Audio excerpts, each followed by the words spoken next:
Għadna kif spiċċajna id-diskussjoni dwar il-politika komuni tas-sajt Ewropea. Malta tkellmet dwar il-bżonn li jkollna iktar level playing field fil-Mediterran sabiex verament nkunu nistgħu nagħtjenu sostenibilità tal-istokkijiet. Hija realtà illi iva pajjiżi terzi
J'essaie de passer. Ça marche.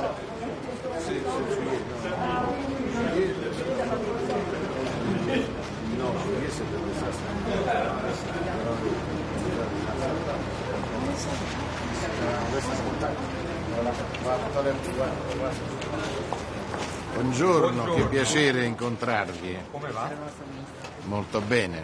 Allora, come è andato questo Consiglio? Quanto è stato al centro delle discussioni ciò che è avvenuto nel weekend in Russia? È stato al centro delle discussioni, c'è stato anche un intervento del ministro Kuleba sulla situazione in Ucraina, chiedono aiuti per continuare nelle scelte a sostegno della indipendenza di questo Paese. Abbiamo fatto un giro di tavolo con un'analisi della situazione, fermo restando che ciò che è accaduto è un fatto interno della Federazione Russa, non tocca a noi interferire in quelle vicende. Abbiamo notato che c'è stato però un cambiamento, sono apparse crepe all'interno del sistema. Noi continueremo ad andare avanti a sostenere l'Ucraina, a fare quello che abbiamo sempre fatto, puntando sulla ricostruzione. Come sapete, nel 2025 l'Italia organizzerà lo stesso grande evento sulla ricostruzione che ha organizzato la Gran Bretagna qualche giorno fa, e naturalmente si aggiungeranno poi gli eventi bilaterali, cioè le imprese italiane saranno protagoniste della ricostruzione dell'Ucraina. Abbiamo parlato anche dell'adesione all'Unione Europea. Siamo assolutamente favorevoli, bisogna risolvere alcuni problemi, concludere il percorso per garantire trasparenza, la lotta alla corruzione, ma ho ribadito che di pari passo deve procedere l'adesione dei paesi dei Balcani occidentali, perché anche loro hanno diritto a far parte dell'Unione Europea. Putin vi appare più debole? Questo non lo so, certamente non si è rafforzata la Russia, però anche le forze armate russe, però ripeto, le questioni interne sono questioni interne. Noi, l'ho già detto, lo ripeto, noi non siamo in guerra con la Russia, noi stiamo aiutando l'Ucraina a mantenere la propria indipendenza, che è una cosa ben differente. Invece risultati molto positivi per quanto riguarda la Tunisia, ormai c'è il convincimento che si deve aiutare questo Paese, e domani il commissario Vareli firmerà l'accordo con il governo tunisino per gli aiuti finanziari, soprattutto per quanto riguarda il contrasto al traffico di esseri umani, e con un finanziamento consistente da parte dell'Unione Europea, così come era stato deciso al termine della missione Meloni, Rutte, von der Leyen, e adesso oggi si è raggiunto l'accordo. Io ho parlato stamani con il ministro degli esteri tunisino e dopo poco è arrivato il testo dell'accordo, che è stato approvato anche dal commissario Varelli, e domani a Tunisi si firmerà. Questo significa che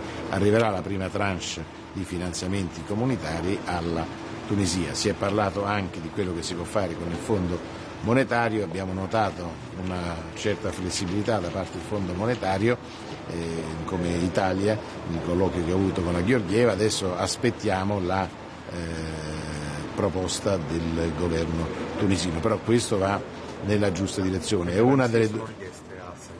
No, ma adesso questi sono già l'accordo, è contenuto nell'accordo, quindi noi chiediamo di fare le riforme, ma questo è per la lotta al traffico di esseri umani, quindi sarà un impegno. 105 milioni o sono più, o non sa la cifra? Io spero che se ne possano dare di più. Questa è una prima tranche, ma potrebbe essercene anche una seconda, quindi mi auguro che il commissario Varelli possa aumentare questa cifra per contrastare il traffico di esseri umani. Questa è una delle due buone notizie della giornata. L'altra buona notizia della giornata per l'Italia è la decisione del Tribunale unico dei brevetti, ma il Tribunale, lo chiamiamo così, europeo dei brevetti, che ha votato oggi alla unanimità, attraverso il suo, diciamo così, il comitato amministrativo, che diciamo così, è la direzione del Tribunale, la sede di Milano come terza sezione del Tribunale unico. Avrà competenza per il settore farmaceutico, per il settore dei fitofarmaci e per industria. La sede sarà a Milano, rappresenta un successo per l'Italia, un riconoscimento del ruolo del nostro Paese, un riconoscimento per la città di Milano. Il governo si è impegnato a avere pronta la sede a partire dal momento in cui, secondo il trattato, dovrà essere operativo il Tribunale, cioè fra 12 mesi, e questo è quello che è previsto il trattato, non dipende dalla nostra volontà. Noi avremmo pure anticipato, ma quello è il trattato che lo prevede, quindi a partire da giugno del prossimo anno ci sarà la terza sezione del Tribunale Unitario dei Brevetti, del Tribunale Europeo dei Brevetti a Milano. Ripeto, questo è un successo dell'Italia, un risultato molto positivo, è un riconoscimento a tutta l'Italia che produce, questo ci fa ben sperare. Per tornare all'Ucraina, lei questa mattina ha detto sicuramente senza Wagner i russi non saranno forse più deboli sul campo. Kuleba, che avete sentito, ha uno stesso tipo di analisi, è più fiducioso sulla controffensiva? Kuleba è stato molto chiaro, la controffensiva ha spiegato non procede con la rapidità di cui si era parlato perché sono tutti terreni minati, quindi bisogna sminare il terreno prima di procedere con l'avanzata delle truppe. Questo provoca certamente tempi più lunghi di un'offensiva su un terreno non minato. Questa è la spiegazione che lui ci ha dato, però la controffensiva procede e noi ci auguriamo che quanto prima si possa, tenendo aperta sempre la porta della diplomazia, si possa arrivare ad un accordo di pace che, ripeto, deve prevedere assolutamente l'indipendenza dell'Ucraina. Nel frattempo noi continuiamo a insistere, a lavorare, sostenendo l'azione del direttore generale dell'Agenzia Nucleare dell'ONU, Grossi, perché si possa creare una sorta di zona franca attorno alla centrale di Zaporizhzhia, onde evitare un disastro nucleare peggiore di quello di Chernobyl, e poi continuiamo a sostenere tutte le iniziative, soprattutto quella turca, affinché si possa stabilizzare il corridoio verde che permette di inviare grano dai porti ucraini fino all'Africa, dove ci sono molti paesi che hanno bisogno di grano e di cereali che provengono da paesi in guerra. Quindi questo credo che sia fondamentale per garantire stabilità, evitare nuovi flussi migratori e aiutare popolazioni che altrimenti rischiano di vedere fette importanti della popolazione soffrire nel senso letterale del termine la fame. Va bene? Abbiamo detto tutto, buona giornata, arrivederci. Buon ritorno. Grazie, adesso abbiamo l'ambasciata americana. Adesso? Sì, vado a parlare all'ambasciata americana, no? Sì, vengo prima. L'ambasciata americana a Roma, oggi c'è la festa, certo, hanno anticipato, sì. Vabbè. Vediamo che diranno gli americani non sul pulpito. Vediamo un po', è tutto in movimento. Signori, buon soggiorno, alla prossima. Ci vediamo settimana prossima. Ci vediamo a Bruxelles. Ci vediamo a Bruxelles, la prossima settimana. No, che questa settimana, giovedì. Sì, mercoledì prima, no, mercoledì c'è. Giovedì ci sono. Mercoledì ci sono i 70 anni del Parlamento europeo, c'è la cerimonia con re, c'è tutto. E poi Giovedì c'è il summit del PPE. Sì, è vero. C'è. Sì. In più vestita. Quindi dobbiamo venire pure la mattina, no? No, la sera, la mattina. Mattina. Cioè perché abbiamo i 70 anni, poi c'è la cena del come si chiama, del gruppo di iniziativa italiana, quella delle imprese, che è presieduta dall'ambasciatore, poi abbiamo il summit del PPE, poi non so se vedo pure Stoltenberg, quindi abbiamo un po'.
Jaha, då så. Ja, vi har avslutat rådsmötet och det här var ju det sista FAC också för det svenska ordförandeskapet och vi är naturligtvis väldigt glada över alla positiva ord som har kommit över besluten som har fattats, inte minst när det gäller då det 11:e sanktionspaketet som ju ger oss nya verktyg för att bekämpa den ryska krigföringen. Och också överlag positiva ord om allting som har åstadkommits under de här 6 månaderna när det gäller att hålla trycket uppe på Ryssland.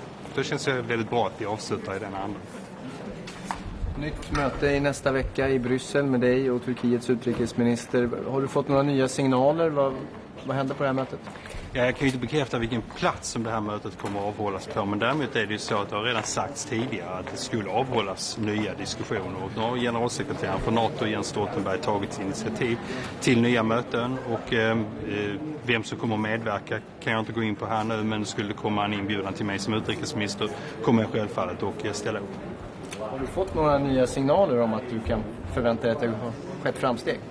Jag kan inte här och nu gå in på någonting annat än att hela tanken har ju varit att vi ska fortsätta processen fram emot Vilnius. Regeringens ambition att vi ska vara NATO-medlemmar senast i Vilnius ligger för alltjämt fast och det är den målsättning som vi arbetar efter. Och nu när generalsekreteraren har tagit de här initiativen till nya samtal så är det ju bara bra. Enligt medieuppgifter så ska Erdogan i samtal med Stoltenberg ha kallat den svenska nya terrorlagstiftningen för tandlös. Någon kommentar till det?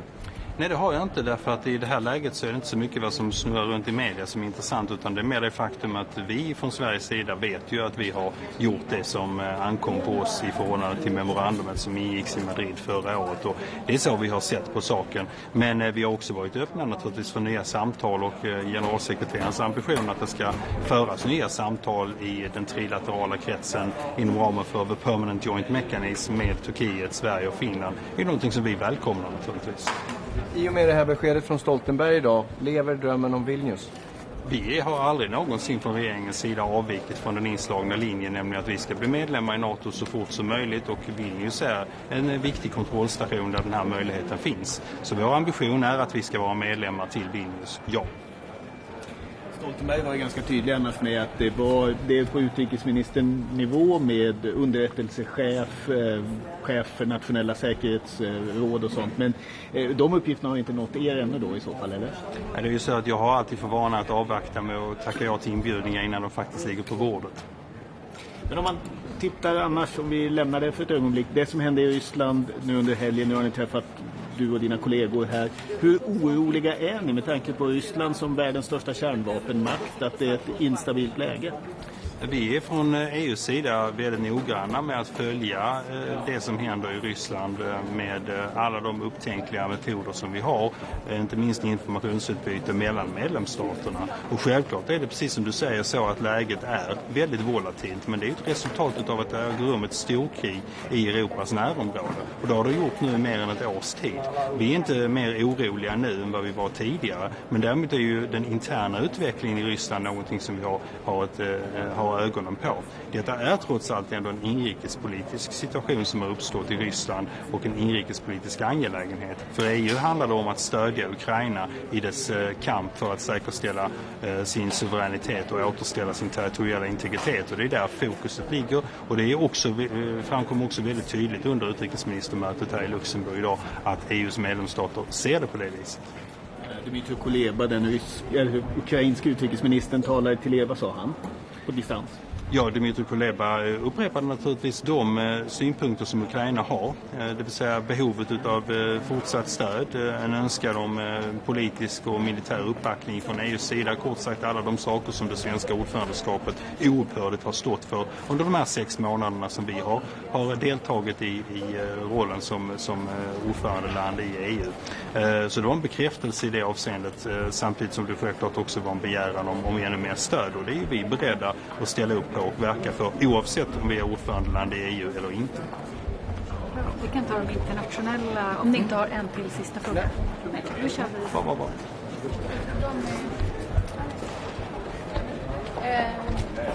Anna, international. Just arriving.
Good afternoon and welcome to today's press conference following the Foreign Affairs Council. The High Representative Josep Borrell will brief you on the outcome of today's meeting and then he will take your questions. High Representative, you have the floor. Yes. Good afternoon to everybody. Good afternoon to everybody. Obviously, we started the day by assessing the developments in Russia over the weekend with the aborted armed insurrection. I think this is the right way of addressing the events of this weekend. An armed insurrection that has been aborted, protagonized by the Wagner Group. The situation remains complex and unpredictable. It has been unpredictable since the beginning, and it continues being unpredictable. And we remain vigilant and committed to strong coordination with our partners, the 27 member states, and the neighbor countries. These events have shown that the Russian state and Putin's personal credibility being weakened. Well, this is the least one can say. That the political system is showing cracks. And while we were facing Russia as a danger because it was a threat, because it has force, the capacity of invading peaceful neighbors, as it did, now it comes a risk because from the internal political instabilities and fragilities in a major nuclear power. First it was a threat because it was strong, it has force, and now it's becoming a risk because it may have entering in an era of political instability and internal fragility. But the conclusion of our debate, it's clear, and I want to stress it. Continue supporting Ukraine more than ever. Continue and increasing support, all kinds of support, and in particular the military one, because it's a war raging, more than ever. We were updated by the situation on the ground by First Minister Kuleba, and we discussed about how to fulfill and give an answer to their immediate needs and also the short and long term. We reaffirm our commitment to support Ukraine, double down on equipment and training, so that everything is done in order to support the counter-offensive that Ukraine is doing. First thing, we adopted the much-needed 3.5 billion of top-up for the European Peace Facility, but immediately have to clarify that it is not just for Ukraine. It will cover all the activities of the European Peace Facility, including in Africa or in the Western Balkans, and wherever where we are supporting our partners. The adoption of the 8th support package to Ukraine is still not solved.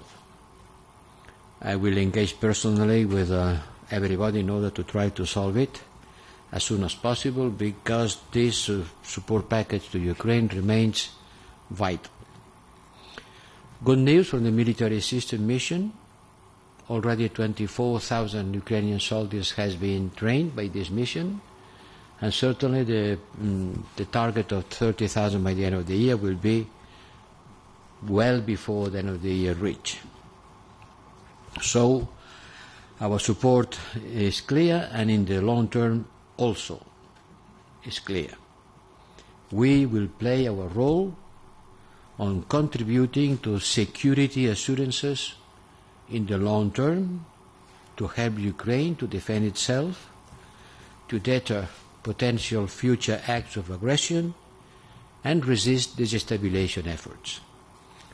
We will continue providing military assistance to ramp up their defense industry through training missions and through technological transfers. But we will be looking for peace, certainly. And for that we will continue our global outreach to look for a comprehensive, just and lasting peace for Ukraine in line with the principles of United Charter. This meeting is has also been an important moment in which a conference tried to consolidate the support of our global partners for this just and lasting peace. We reiterated our support to the peace formula promoted by Ukraine and look for the broadest possible support. This is going to be a big job, a great job for the External Action Service and for myself to reach out around the world, support for Ukraine and support for a fair, just and lasting peace. The following important issue we dealt with is the European Union, Latin America and Caribbean relations. You know that we are going to have the summit in Brussels on the 17th, 18th of July. We consider this a strategic imperative. In this geopolitical context, we cannot just rely on our traditional ties. We need to take our cooperation at a higher level. We exchange views on the new agenda for relations between the European Union and Latin America and Caribbean, which I propose together with the Commission. We have a look at the priorities for the summit, how to work together to defend the United Nations Charter, renew our political partnership, finalize or at least to push for the finalization of agreements, accelerate global gateway investments, and to confront global challenges.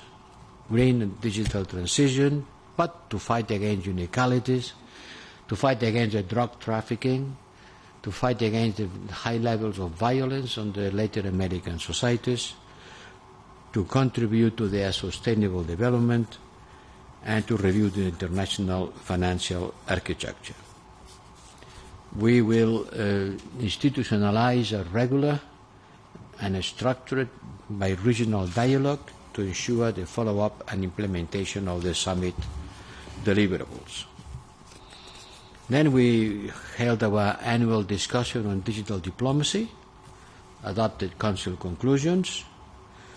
It's clear that the digital space and control over technology is quickly becoming the most important arena of geopolitical competition. It's not just for the experts on technology, it is an issue for the foreign affairs ministers because it is a geopolitical competition which is going on. And it is also connected with the economic security and how to protect the fabric of our societies and democracies. Today's security is a multidimensional concept, and digital is part of this economic security. We agreed on the importance of the European Union role to shape the global digital rule book, in critical technologies, starting with artificial intelligence. And we have to continue being a norm setter, but for that we need to be a leading technological power. We want to enhance and accelerate our digital global gateway offer, particularly in Africa, but also Latin America and Caribbean, where less than 50% of the population have access to the broadband. You know that we have been opening an office in the Silicon Valley and launching this Trade and Technological Council with India and US. And finally, We had a long exchange on the Serbia-Kosovo issue. I debriefed the ministers on the crisis that I hosted with President Vučić and Prime Minister Kurti in Brussels on the last Friday, 22nd of June, to find solutions. We tabled a balanced roadmap on a way out of the crisis, but unfortunately the meetings did not produce an immediate breakthrough. Member states, I want to stress, member states underlined their strong concerns about the continuing tensions in the north of Kosovo and stressed the importance of the parties to de-escalate in line with what we put forward in our statement on the 3rd of June. And on the last minutes, we welcome the release of the 3 Kosovo policemen who had been held in Belgrade. Member states will take measures, if needed, in order to increase the leverage of the European Union and to support the dialogue for normalization. Let me stress that elections has to be organized in all 4 municipalities in the north with unconditional participation of Kosovo Serbs on these elections, and both parties need to show readiness to implement its dialogue obligations. Member States remains ready to take further measures if no progress is seen, and they rarely underline that for future European Union members we expect an European behaviour. In the coming days we will continue our contacts with both parties, but member states are ready to be active and support our work. We also discussed the situation in Tunisia and the recent visit of the President of the Commission and the Italian and Dutch Prime Ministers. We will support Tunisia on facing the difficult social and economic situation. We offered a comprehensive package of cooperation to support Tunisia that will have to be approved by the Council in order to increase the stability of the country. But also this package will need to be adopted in respect for human rights, adopted by the Council, a Commission proposal that the Council has to approve. But it has to include respect for human rights, the dignified treatment of all migrants. These are core obligations for our partnership, and this will be clear in our Association Council meeting, which I am ready to hold before the end of the year, the second part of the year, after the summer, if this is the right framework to tackle this issue. So support, economic support, yes, but also requirements for a dignified treatment of all migrants and respect for human rights. Thank you. Thanks a lot. And now I start with Mattia. Hi, Arep. Thank you very much indeed. Do you hear me? Yes. Not very well. Not very well. I'll try to this way. Maybe speak up. Yes. Okay, I'll stay very close. I just want to ask you if, beside Russia, did you discuss Belarus today as well? The possible implication for the regions if Prigozhin really shows up in Minsk, and would that be ground for more sanctions in that case?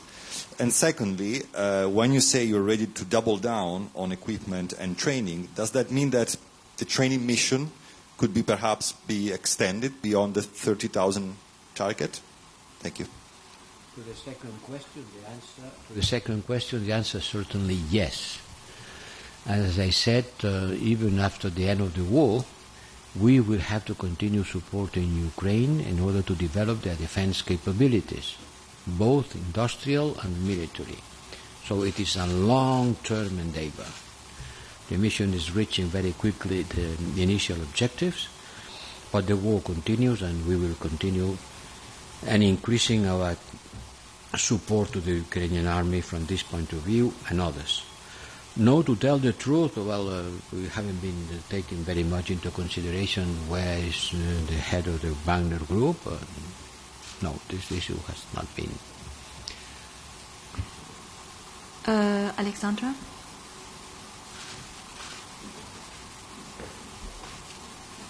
Alexandra Brzozowski, Euractiv. I have two questions on Belgrade-Pristina. What should be the next steps for both leaders now that Serbia has released the 3 captured police officers? And you just mentioned possible measures by member states to create more leverage over both parties. What would those be? Thank you. The next steps is to make everything in order to call for elections. We agree that elections has to be held. We agree that we cannot have measures on the offices protected by the NATO forces forever, with being elected with 2% of the or 3% of the census. This is not a sustainable solution. So if it is not sustainable, it has to be replaced by other solution, and the other solution can only come from new elections. And this is what the two sides have to do. Elections with the participation of the Serbs, otherwise it will be the same situation than today. And this is the most important thing. In order to, if you want to be practical, the problem comes from not having mayors legitimated, occupying their places, provoking demonstrators against them, that degenerate on the use of violence and mobilization of troops. This is not something sustainable. It's clear. They agree on that, so let's go and implement it. And measures, we'll see. Measures are political and financial. Political and financial. We can consider, member states and Commission, can consider to take political measures to limit the political contacts and to put on the pipeline financial measures in order to tune our cooperation according with their behavior. But they have to be measures, I told to the member states, everything has to be proportionated and it has to be reversible. Christian?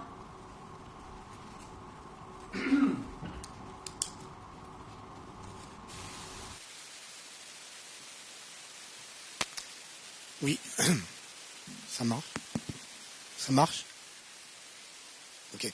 J'ai 2 questions. La première, vous avez parlé de l'imprévisibilité politique. Il faut que tu parles un peu plus haut parce qu'on t'entend très mal. Est-ce que vous avez parlé tout à l'heure de l'imprévisibilité politique en Russie? Je voulais savoir si l'Union européenne, et même les alliés de l'OTAN plus généralement, sont prêts à faire face aux conséquences d'une imprévisibilité politique en Russie. C'est le grand risque qui est soulevé.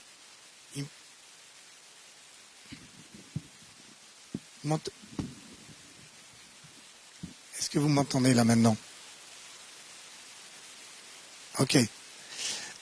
Vous avez souligné tout à l'heure dans votre présentation la menace d'une imprévisibilité politique en Russie. Je voulais savoir, est-ce qu'on a une stratégie au niveau de l'Union européenne pour faire face à ce genre de situation, surtout venant de la part d'une puissance nucléaire? Et ma deuxième question, vous avez dit que vous alliez tout faire pour essayer de contourner l'obstacle qui est posé au blocage de la 8e tranche de 500 millions par la Hongrie. Or, j'ai vu un tweet des responsables hongrois qui conditionne effectivement leur accord à cette 8e tranche à l'obligation pour la Hongrie de retirer la banque qu'ils ont placée sur la liste noire. Est-ce que ça peut marcher comme ça, un chantage comme celui-là? Merci.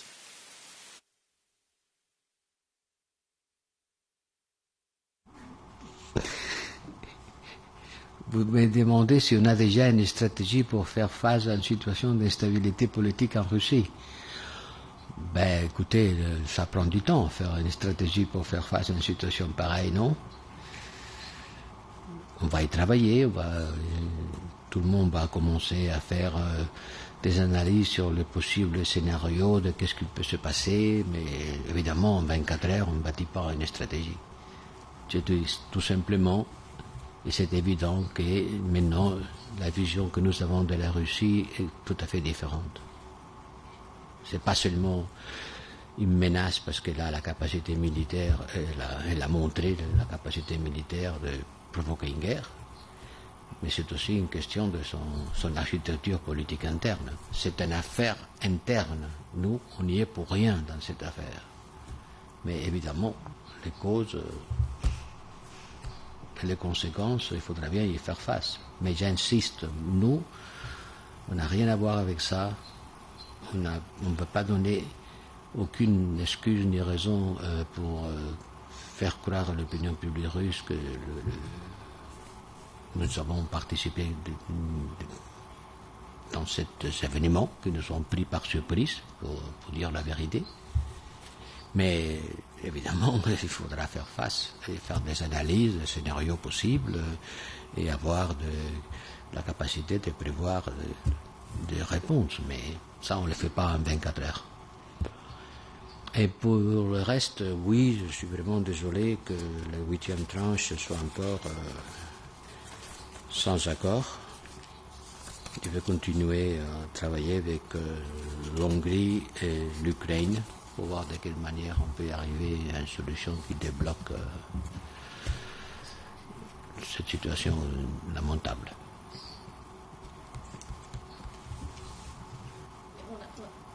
Vous êtes toutes sur ma liste. On a beaucoup de questions. Thomas vient juste après. Thanks a lot. Thomas Kutschka, Frankfurter Allgemeine Zeitung.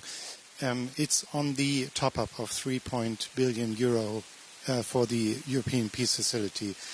With the current level of spending, this money will be spent within the next 12 months, so it will not replenish the facility until the end of this financial period.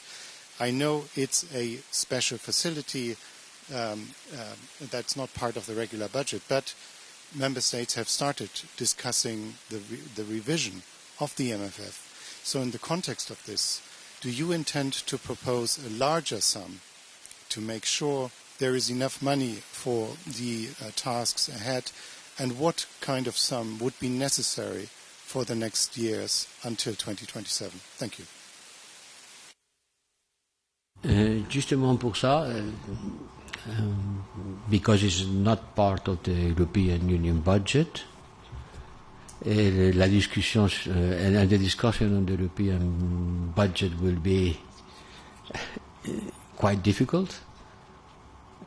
Je pense, I think it's better to take the discussion of the European Peace Facility apart. Specifically, it's a member state who has to take a decision. C'est d'une façon, in a way, very much focused on Ukraine. I don't think we have to mix the discussion on the European budget revision with this very specific issue of military support to Ukraine. Certainly, more funding will be necessary. The longer the war, the longer the support, more financial resources needed. But I think that the discussion on the review of the European budget will be tough enough in order not to complicate it further. Suzanne?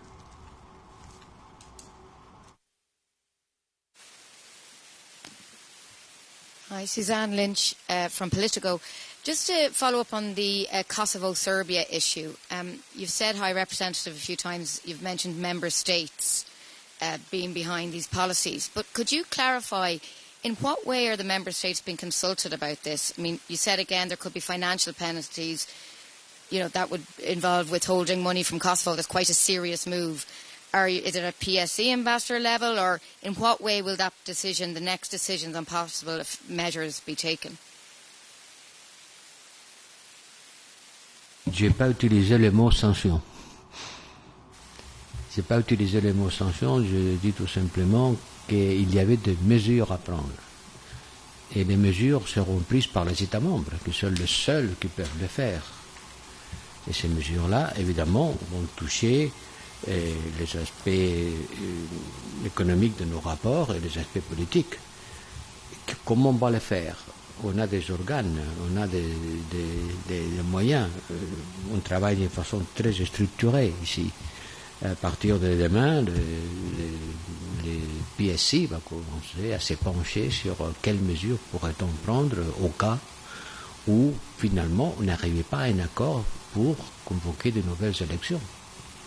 Le PSI va prendre, comme toujours d'ailleurs, la température et va commencer à étudier les mesures nécessaires, politiques et financières.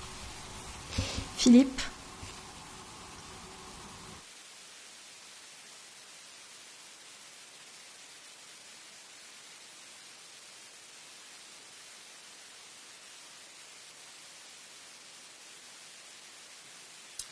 Merci. Philippe Renier, journal Le Soir. Deux petites questions également. Est-ce qu'après la réunion de ce week-end à Copenhague, est-ce que vous avez l'impression qu'une perspective de tenir ce fameux sommet sur la formule de la paix du président Zelensky s'est rapprochée, ou est-ce qu'au contraire les positions sont telles que les partenaires globaux, comme vous les avez qualifiés, ne sont pas encore convaincus par cette idée? Et une autre question dans la foulée de ce que mon confrère posait comme question sur l'imprévisibilité du régime russe. Est-ce que les événements du week-end ne risquent pas de raviver, je dirais, les différences d'opinion entre les 27, entre ceux qui estiment que Poutine doit perdre la guerre et ceux qui s'inquiètent d'un scénario où quelque chose de pire arriverait après la chute du régime actuel, notamment en raison du risque nucléaire? Merci. Écoutez, je comprends fort bien l'inquiétude que ces événements soulèvent. Je comprends fort bien qu'il y a un exercice de futurologie. Qu'est-ce qu'il va se passer? Comment faire face? Mais comprenez bien aussi qu'on n'a pas une boule en verre pour savoir qu'est-ce qu'il va se passer. Il faut être très prudent. J'insiste sur le fait que c'est une affaire interne à la Russie. On n'y est pour rien. Il y a eu une assonade militaire. Il y a eu un militaire, non, parce que c'était pas l'armée. C'était un groupe armé, mais pas l'armée. Il faut faire la différence. Il y a des gens qui ont des capacités militaires et qui se sont levés contre le gouvernement pour imposer des conditions, mais nous, j'insiste, on n'y est pour rien. Mais évidemment, ça touche le développement de la guerre, ça touche la stabilité politique de la Russie, donc ça nous intéresse, ça nous touche. Mais je n'ai pas vu aujourd'hui la moindre division entre les États membres. Au contraire, ces événements-là, ça a été un catalyseur de l'unité. Encore plus, tout le monde a dit il faut continuer à aider l'Ukraine. Si ça a une retombée positive, c'est de dire vu ce qu'on passe, vu ce qu'il se passe, il faut aider à l'Ukraine à se défendre aujourd'hui plus que jamais. And I will take a last question on sur le Peace Summit, sur le Danemark. Ah oui.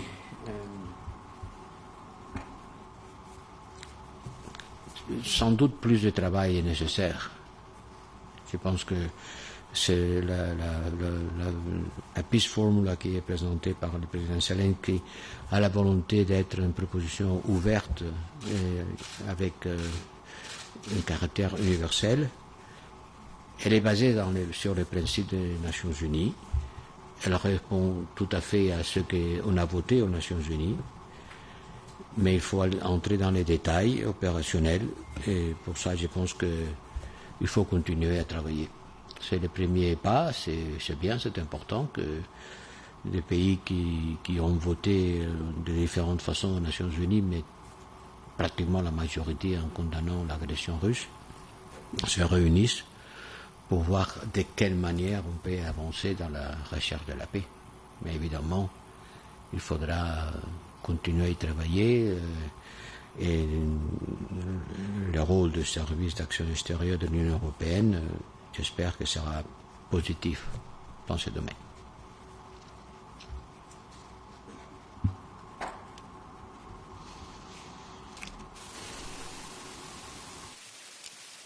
¿Qué tal, señor Borrell? Soy Luis Tobar de Telecinco Mediaset España. Tenía un par de preguntas después de Telecinco. Un par de preguntas después de la reunión de hoy. No sé qué conclusiones se han sacado en el sentido de qué manera puede Ucrania aprovechar esta situación sobre el terreno, y después, en base también a lo que ha dicho usted esta mañana, si creen que después de esta situación esto hace a Vladimir Putin más débil, o cuanto más débil es su posición, más peligroso puede ser él. Gracias.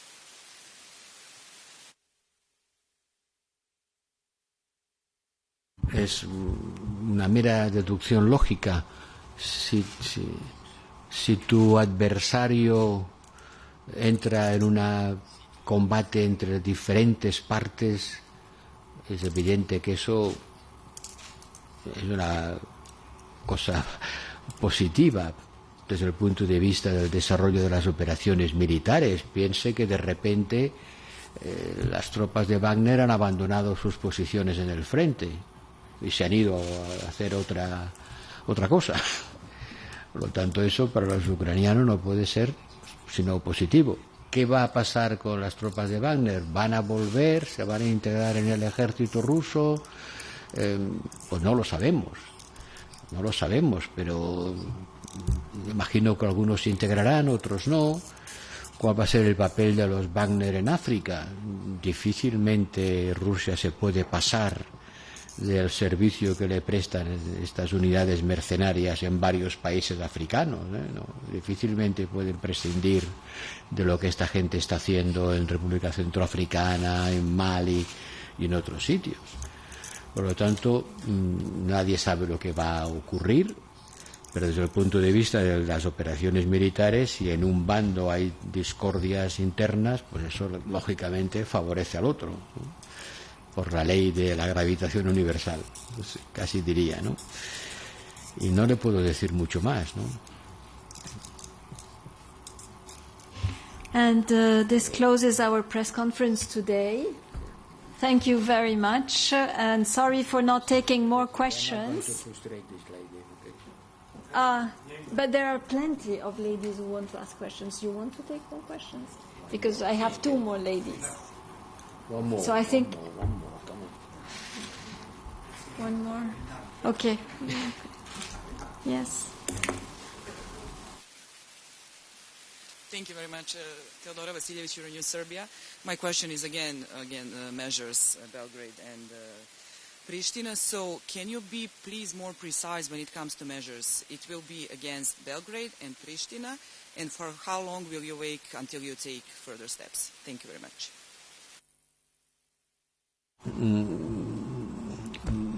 Malheureusement, je ne peux pas vous répondre parce que ça, c'est le travail qui doit faire, comme j'ai dit avant, non, le PSC va commencer à travailler sur ce sujet. Évidemment, les mesures vont être, comme j'ai dit, politiques et financières, mais doivent être proportionnées et réversibles. Et ça dépend, les États membres vont décider, c'est les États membres qui vont le faire en fonction des événements. Si on réussit à convoquer des élections, et ces élections se tiennent et la population participe et on peut légitimer les maires, il ne faudra pas. Thank you very much, and now it's over. Thanks a lot, and sorry for not taking all the questions. Thanks.